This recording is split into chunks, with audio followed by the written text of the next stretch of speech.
Ladies and gentlemen, please welcome the First Lady of the United States, Melania Trump, Acting Deputy Secretary of State, Tom Shannon, and the 2017 International Women of Courage Award recipients.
Good morning. It's my great pleasure to welcome you to the State Department and the 2017 International Women of Courage Awards ceremony. Madam First Lady, Mrs. Melania Trump, thank you so much for being with us today. We are deeply honored by your participation in this important celebration and grateful for your commitment and that of the President to the well-being and success of women and girls across the globe. Please join me again in welcoming the First Lady.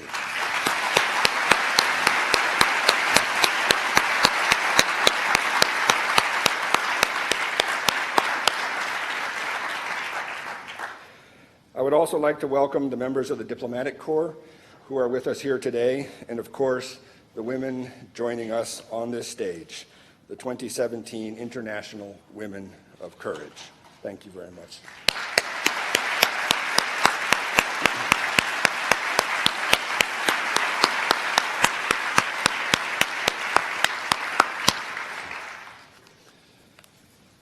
The Secretary of State's Award for International Women of Courage is part of our celebration of Women's History Month and International Women's Day.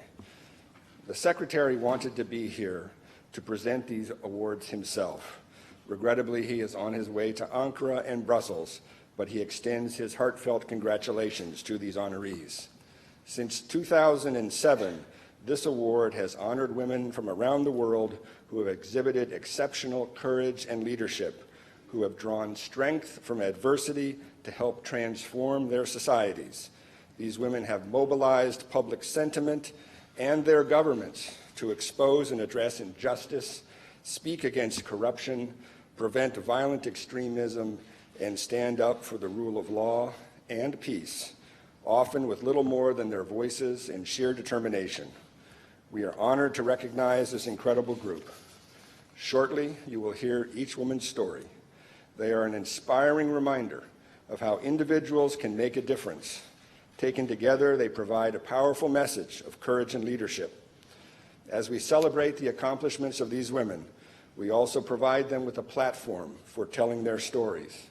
After this celebration, they will participate in a State Department-sponsored exchange program to engage with American audiences around our country, contributing to the tradition of people-to-people diplomacy. The United States is proud to honor these leaders as part of our commitment to advance the status of women and girls around the world. I want to take a moment to thank my colleagues in the Secretary's Office of Global Women's Issues for the work they do to ensure that gender equality and women's empowerment are integrated into our foreign policy. I also want to recognize the Bureau of Educational and Cultural Affairs, whose programs, like the International Visitors Leadership Program on which these women are about to embark, are an important element of our diplomacy. The work of our colleagues here at the State Department embodies a commitment that comes from the very top of our administration. As Secretary Tillerson has said, there is study after study to confirm that when you empower women in these developing parts of the world, you change the future of the country because you change the cycle within the family. Women's empowerment is not just a moral imperative, it is a strategic investment in our collective security. In short, when women do better, countries do better. Women's security is a matter of international security. Without it, we all lose. President Trump and his administration are committed to expanding opportunities for women and girls domestically and across the globe. On February 13, President Trump and Canadian Prime Minister Trudeau launched the United States-Canada Council for Advancement of Women Entrepreneurs and Business Leaders. On February 28th, President Trump signed 2 bills into law. First, the Inspiring the Next Space Pioneers and Innovators and Explorers Act, and second, the Promoting Women in Entrepreneurship Act, both of which encourage women to pursue careers in engineering, science, and mathematics, and to provide support for women's entrepreneurial programs through the National Science Foundation. So it gives me great pleasure to introduce someone who has played a central role in that effort. As a philanthropist and a humanitarian, the First Lady has been a driving force behind the administration's efforts to promote the empowerment of women and children in our society. Mrs. Trump has been an honorary chairwoman for the Boys Club of New York for 5 consecutive years, and in 2005 was awarded the title of Goodwill Ambassador by the American Red Cross. She helped launch National Child Abuse Prevention Month in April 2008 and has been a champion for the American Heart Association. Her deep concern for issues affecting women and children continue as she is focused, as First Lady, on the challenge of cyberbullying among our youth. Ladies and gentlemen, please join me in welcoming the First Lady of the United States, Mrs. Melania Trump.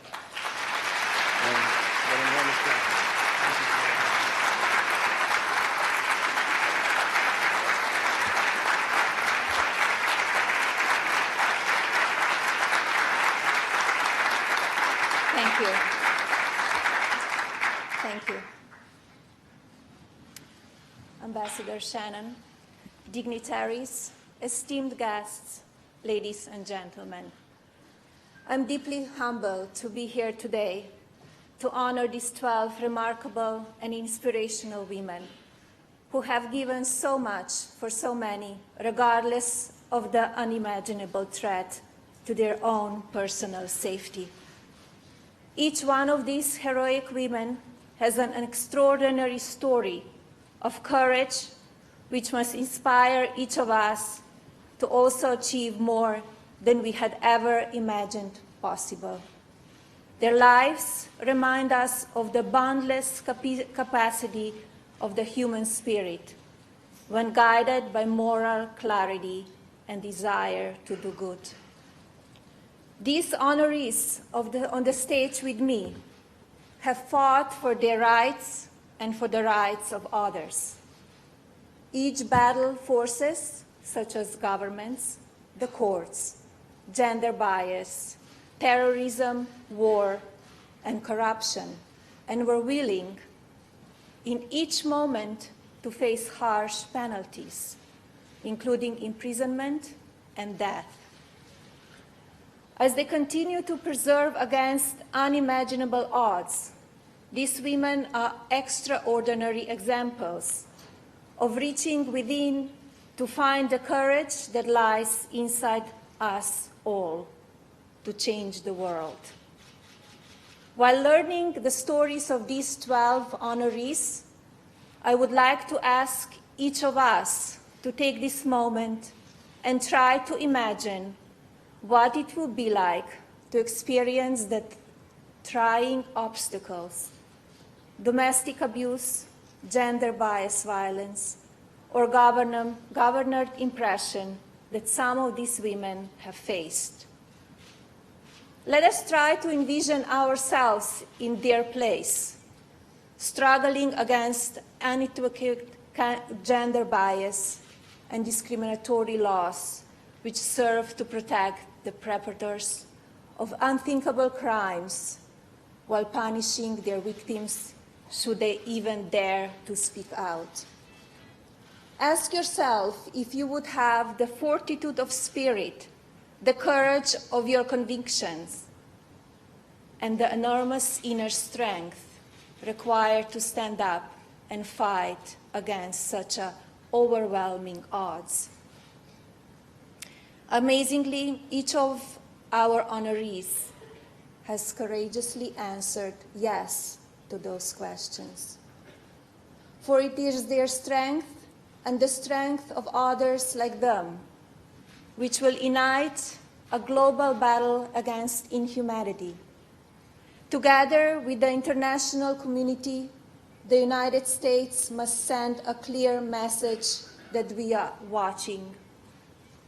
It is therefore our duty to continue to shine the light on each miraculous victory achieved by women, all capable of trying, truly leading the change to fight for those that cannot fight for themselves.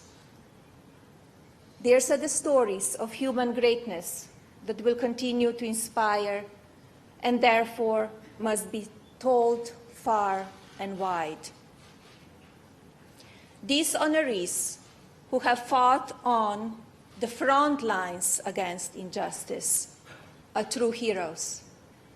Their stories of an individual bravery remind us that there is always hope whenever the human spirit is brought to bear in the service of others, and that healing and personal empowerment are often born from such deeds. I believe that bravery is the ability to live one's life refusing to be discouraged, and instead choosing a life of purpose. Only when we do this are we are able to suppress what we previously believed to be possible. Each of these 12 women represents a life of enormous courage to save a child, to help a family, to make a neighborhood or school safe, or to boldly speak out against evil by refusing to back down, no matter the personal cost. To the young people here today, I ask you to allow the triumphs exemplified by these heroic women to inspire you in your own lives, and to remind yourself that you too are capable of greatness. I urge you to not be afraid to fail, as failure will never have the power to define you, as long as you learn from it. And realize that your first steps will always involve taking a leap of faith by believing in yourself while choosing to replace fear for hope.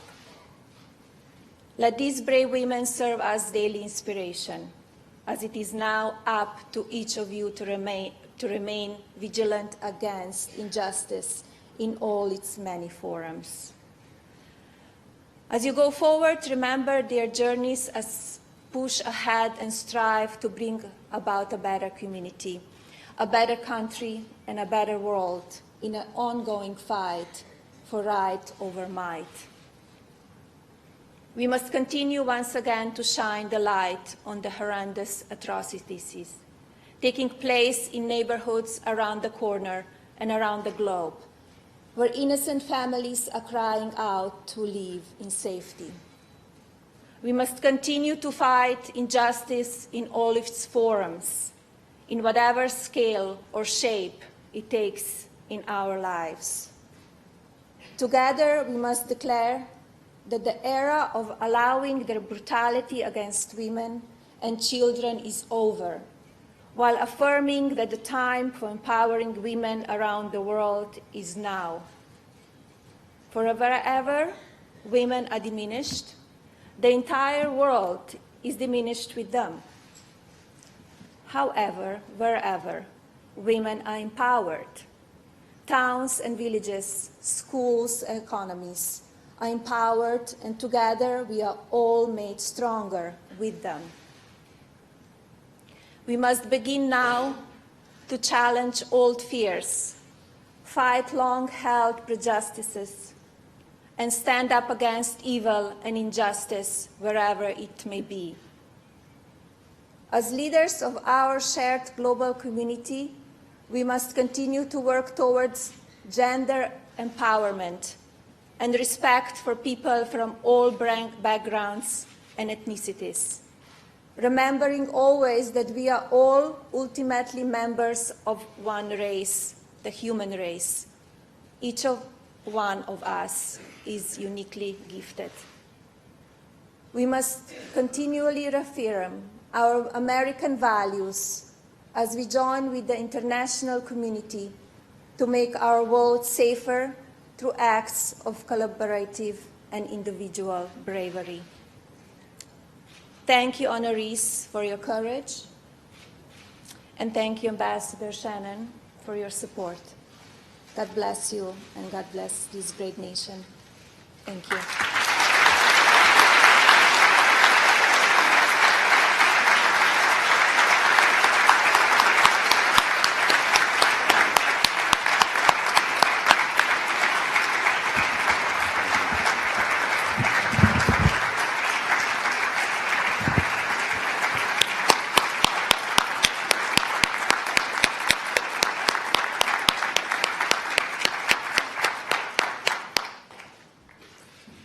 Thank you very much for your inspiring words. And once again, thank you for honoring us with your presence here today. As the First Lady noted, courage takes many forms. This year, we're pleased to recognize 13 extraordinary women who are demonstrating courage in 4 pivotal areas: exposing and opposing gender-based violence, standing up to terrorists, combating corruption, promoting justice and human rights for all. 12 of them are here today. We will call each one here to the podium next to the First Lady to receive her award, and then have an opportunity to hear from some of the awardees. The first awardee is Sharmeen Akhter of Bangladesh. Sharmeen, who recently turned 17, defied intense family pressure to marry a man decades older when she was just 15, despite there being a law in Bangladesh that prohibited early and forced marriage. Holding her ground and filing charges against her own family, Sharmeen gained the support of a newspaper journalist who helped to expose the case, and she won the right to continue her education. In standing up for her rights, she sets a precedent for other girls and their families to invest in their girls and envision a new future of opportunity for them.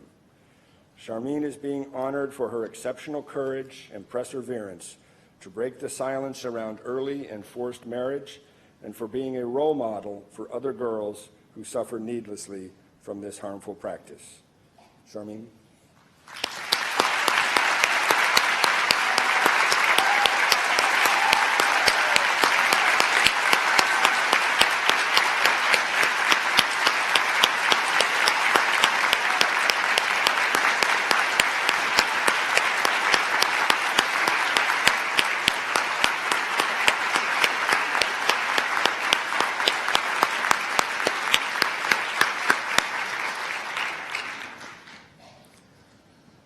Our next awardee is Arlette Contreras Bautista of Peru. A survivor of abuse and of violence, her attack by a well-connected city councilman was filmed and splashed across social media and television. Arlette turned her own personal tragedy into a national cause for advocacy. When her abuser was sentenced to a token 1-year suspended sentence, Arlette spoke out and dedicated herself to working with other victims of violence, which eventually led to her launching a grassroots movement called Not One Woman Less, to raise awareness of gender-based violence. Arlette is being honored for her fearless activism on behalf of survivors of gender-based violence and for standing up to demand that the government and judiciary hold perpetrators to account. Thank you.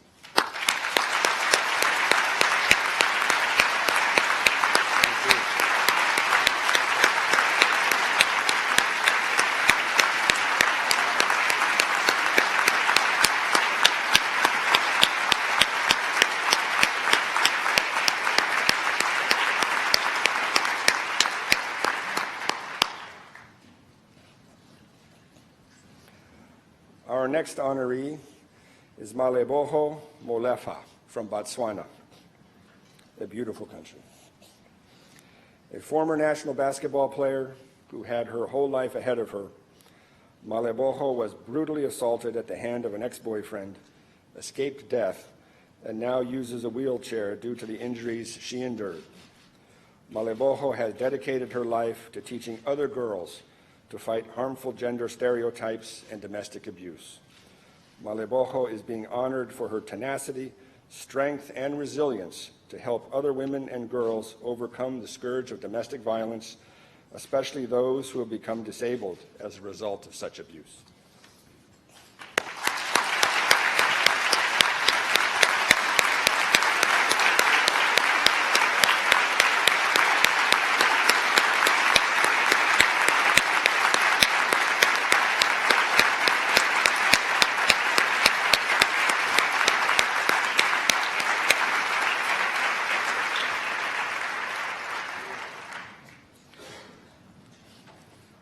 Our next honoree is Natalia Ponce de Leon from Colombia. In surviving a sulfuric acid attack by a stalker, Natalia underwent multiple surgeries to address burns to her face and body. She calls her recovery a rebirth, which led her to start her own foundation to help other acid attack survivors.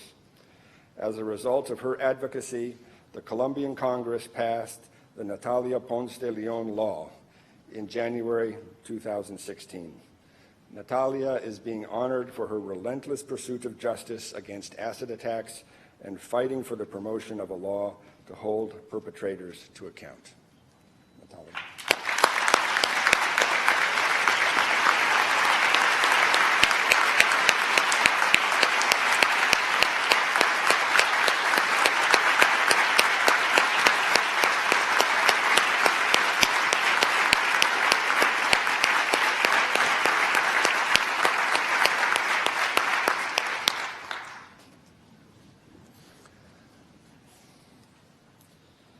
Our next honoree is Janat Al-Ghazi from Iraq.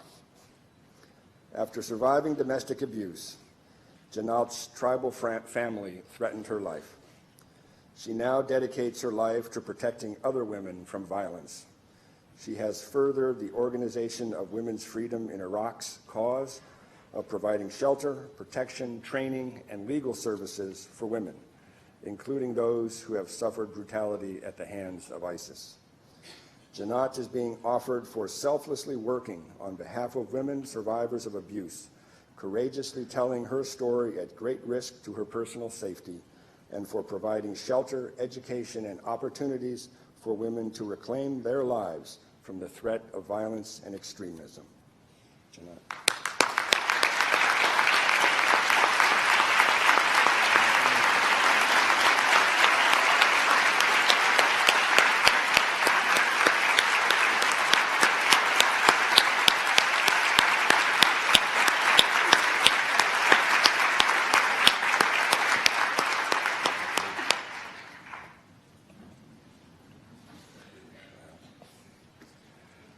Our next honoree is Major Ashatu Iseka Usman of Niger.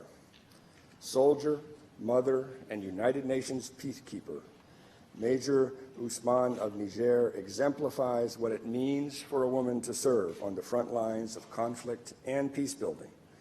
She has not only helped people deal with the trauma caused by conflict and the threat of violent extremism, including Boko Haram, she also understands the deep need for social services to pave the way to recovery for families affected by war and conflict. Major Usman is being honored for her steadfast devotion to healing those wounded by conflict and terrorism, for demanding social services for those left to suffer the consequences of war in order to prevent further violent extremism. Major Usman.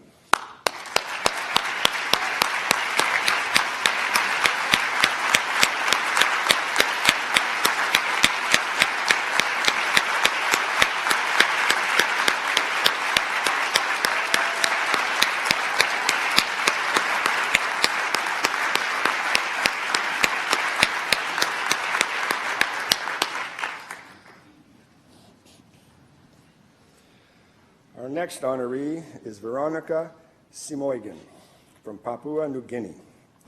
Founder of the Family for Change Association and advocate for women and girls in Papua New Guinea, Veronica lives and works in a country where 2/3 of women and girls have been physically and sexually abused due to their gender. Despite facing death threats for her work with survivors, Veronica has devoted herself to helping others and to building relationships with local law enforcement and men and boys to overturn the cultural norms that deprive women and girls of their status and basic rights. Veronica is being honored for her relentless dedication to protecting victims of violence and vulnerable women and children, and for the pursuit of supportive partners in men and boys to make her country a violence-free society. Veronica.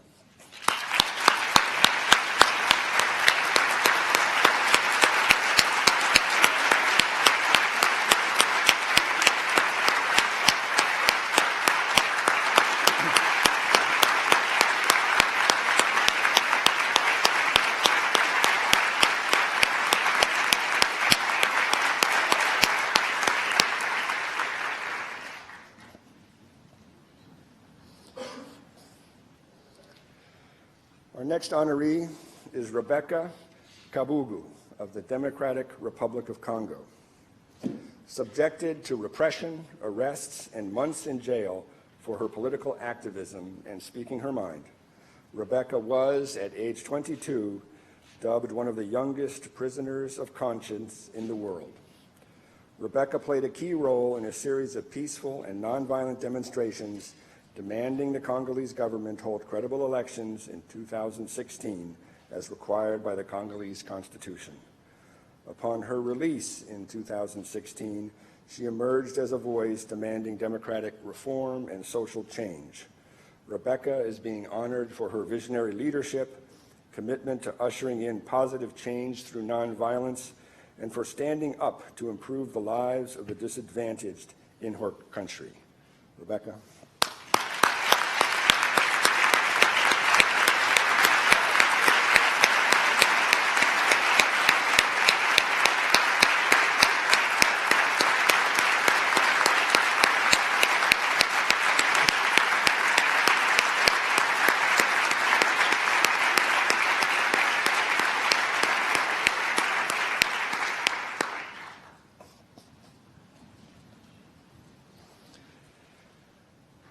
Our next honoree is Sandra Ekniliagoda from Sri Lanka. When her husband, a well-known political cartoonist and journalist, disappeared in January 2010, Sundya resolved to seek the truth about his faith. She appeared in court more than 80 times in the face of obstructionist judges and authorities. Sundya has become a symbol for the many thousands of persons who have suffered the loss of disappeared relatives over the course of the 27-year civil war and earlier insurrections. Sundya is being honored for her relentless pursuit of the truth about those who have disappeared during conflict, holding the government accountable and bringing hope to others suffering a similar fate. Sundya.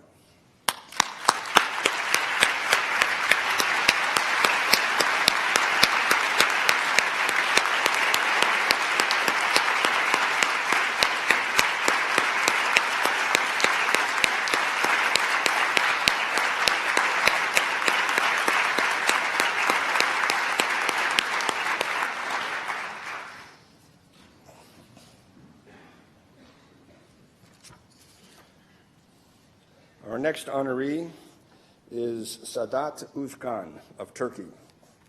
As an elementary school teacher, Sadat took the rare and bold step of exposing the sexual abuse of children by the principal of a small village school. Even after suffering a debilitating car accident that left her incapacitated for months, she refused to back down from her claims, despite pressure from the authorities and threats by other teachers. Sadat is being honored for her unwavering determination to uncover generations of sexual abuse of school children, particularly girls, and for her integrity in pursuing justice in the face of government pressure and apathy. Sadat.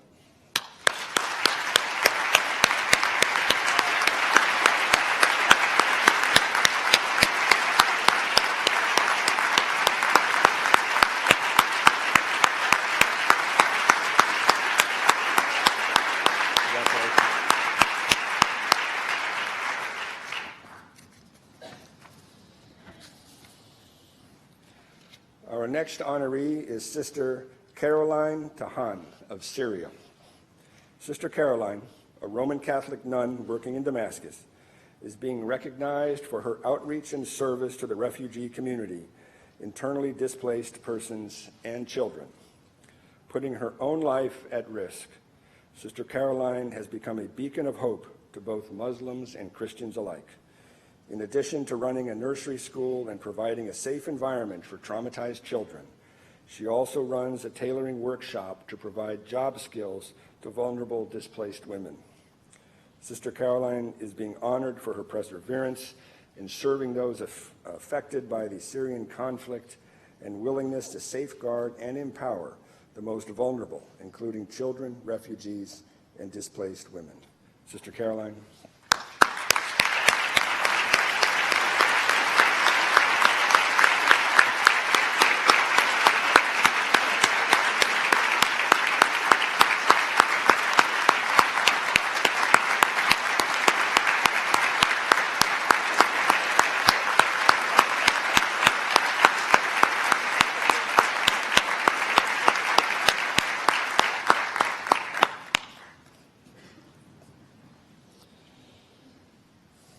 Our next honoree is Fadia Tabet of Yemen, a child protection officer and reporter on human rights violations in southern Yemen during the recent conflicts.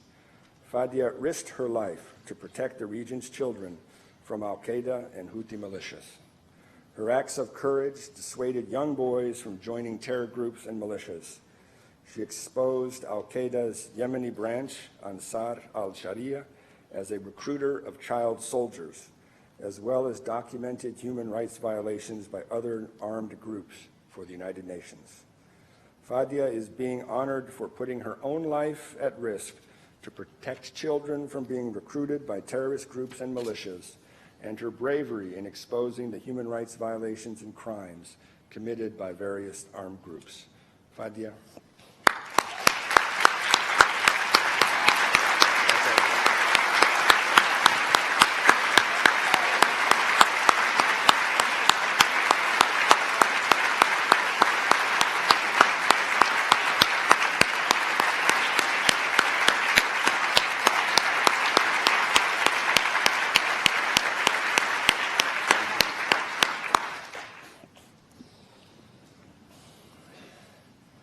Finally, we honor one woman who is not able to be here today, Nguyen Ngoc Nguyen of Vietnam.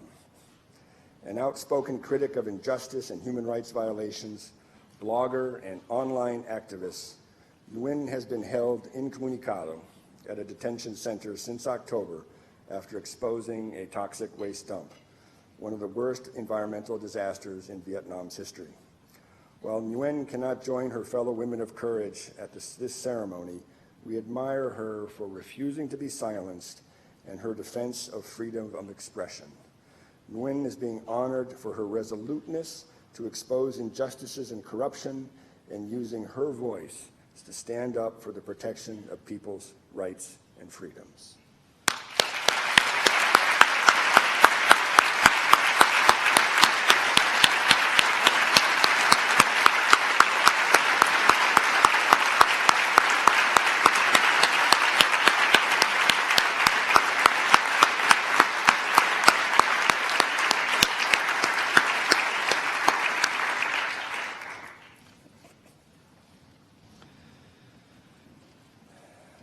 Now, it is my pleasure and my honor to introduce two of our international women of courage who will give remarks on behalf of the group.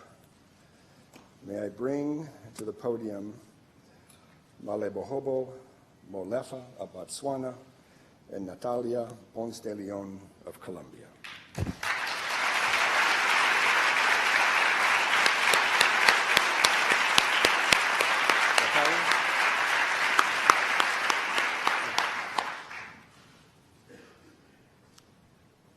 First Lady Melania Trump, distinguished guests, ladies and gentlemen, good morning. Today for me marks the pinnacle of every woman's success story.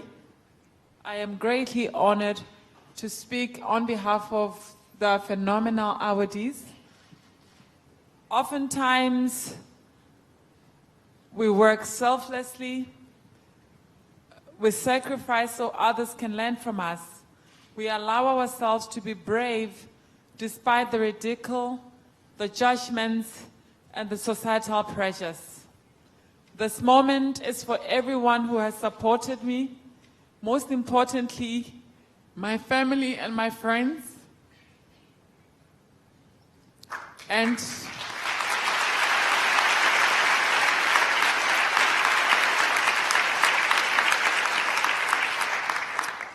for the courageous women who have stopped at nothing to effect change. As a gender-based violence survivor and also a woman living with a disability, a result of a brutal attack, I take pride in knowing that I didn't lose my strength, and I continue to use my story to inspire other women and to learn from me, and to partake in helping change the lives of others who may be going through a situation in their lives and not knowing how to exit. Allow me, please, to thank the organizers of this event for recognizing women who has made an impacting impression and continues to make a sterling contribution in the societies in helping shape the lives of other women and helping change the brutal perceptions of the world. Thank you.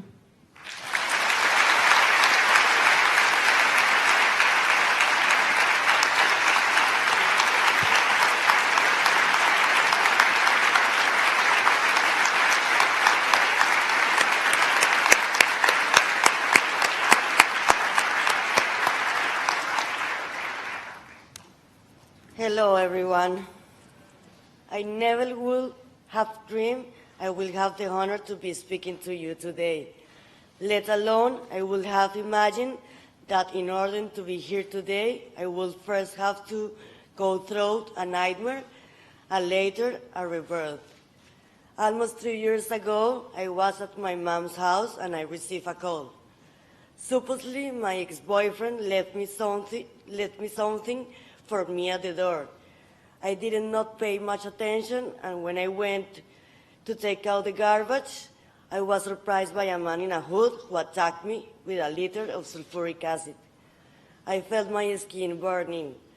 My clothes torn apart by the chemical, and I started losing my sight. By the time I arrived at the hospital, 37% of my body was burned and my entire face. My doctors were not sure what percentage of my internal body was affected. I could be blind or have muscle trauma for a lifetime. It was a time of doubt and uncertainty. Today, I thank my doctor for being my guardian angel and for everything he's taught me. During my recovery, I understood that I had two options. The easy way, I could lie in bed, feeding myself up with hate and anger. Or the hard way, standing strong and making all these strategies something greater. And so I did. 2 days ago, it was 3 years since the day of the attack. I ended a life I had planned, and I started a different one. I believe that after a long process, I can assure you that on March 27th of March, I died and I was reborn from the ashes. Amazingly, I started a better life, a life with a mission, a life dedicated to a bigger purpose. My attack was not the only one, and I started to contact with other victims of acid attacks. Talking to other victims was a relief and a pain at the same time. It was living again what happened to me. It required a lot of strength. I would not have accomplished what I did in 3 years without strength. I was a mental strength, the effort to understand that a pain and suffering was something transcendent. Courage is just a world without the strength to accomplish it, our goals, small or big. That is subjective. My biggest goal at the beginning was getting out of bed like everyone else. Today, my biggest goal is to create a burn unit for hospitals in Colombia. The most powerful tool we have is our mind and its strength. It gives us the opportunity to aim further and reach higher. None of our goals, mine, of yours, would have been accomplished without constancy. For me, constancy is the quality to remain invariable regardless of circumstances. It requires keeping yourself firm on mind along the way. Constancy kept me through 30 surgeries, 5 messages a day, no matter how painful they were, and the constant use of a mask to allow my skin get back to where it was supposed to be. I am not a perfect human being. Honestly, none of us you are. But the wonderfulness about being a human being lies in the capacity for resilience and moving forward. In order to do that, it is important to leave the past behind. Forgiveness is what made me stand up and accept myself, accept my fate, and move forward. I forgive how others wronged me. I forgive how I wronged myself. That built me up and gave me conscience. Forgiveness and belief is the fuel to move forward. When you move forward, you know where you are heading, but you don't know where you will end at. I created a foundation to help victims of attacks like mine. Later, Colombia's government passed a law with tougher sentences for acid attacks. Today, I work hard to give my country the capacity to respond to these attacks, help survivors, and create more burn units in Colombia. What will happen next? I don't know. But I trust that with straight constancy and forgiveness, we will end this horror. My message for you today is to take those 3 words, make them yours. Use them in any other you will be willing to use them. The other will not affect the product, because the outcome will be a human being that will use what they have to help others to make our society better. As a woman, I feel moved by all the survivors of these attacks. Also, I feel moved to see that as a woman, we have developed our sense of resilience to its maximum. In so many fields, women help their communities to improve their life standard. It is our task to honor what others have accomplished for us, to acknowledge the privileged position we are in. We live now in a world with rights for everyone because of others having cleared this path for us with their own sweats. We have nothing left than to clear the future path, to have the courage that no matter how tough situations are, we can reach more. This is not only my fight, it's everyone's fight. Because tomorrow this could be your son's story, your daughter's story, or your own story. It is our task to keep the future bright. To all my fellows today here, awareness here today, I salute you for your resilience and your courage. Thank you so much.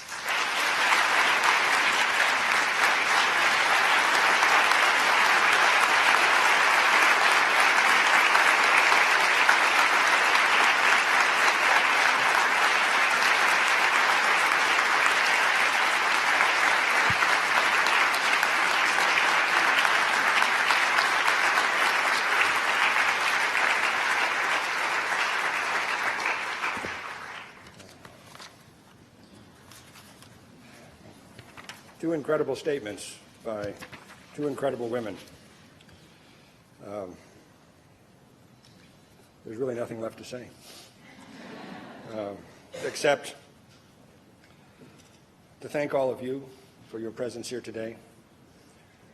We have a stand-up crowd. This shows how important this issue is here in Washington, here in the United States, and to this administration, and to the American people. So we're very grateful for your presence here today. Once again, we are grateful for the presence of the First Lady. Ma'am, again, you have honored us. Thank you.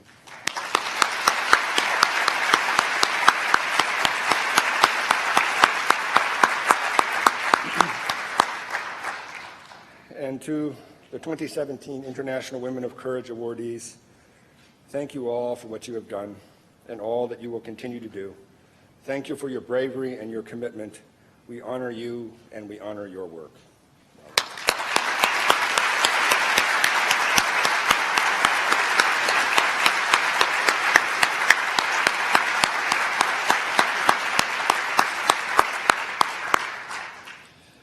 We had an opportunity to take a photo with these incredible women, but we did not have an opportunity to take a photo with them holding their awards. So if you don't mind, if I could just ask you to hold tight for a moment as we gather them here and take a photograph with the First Lady. But again, thank you all very, very much for being here today.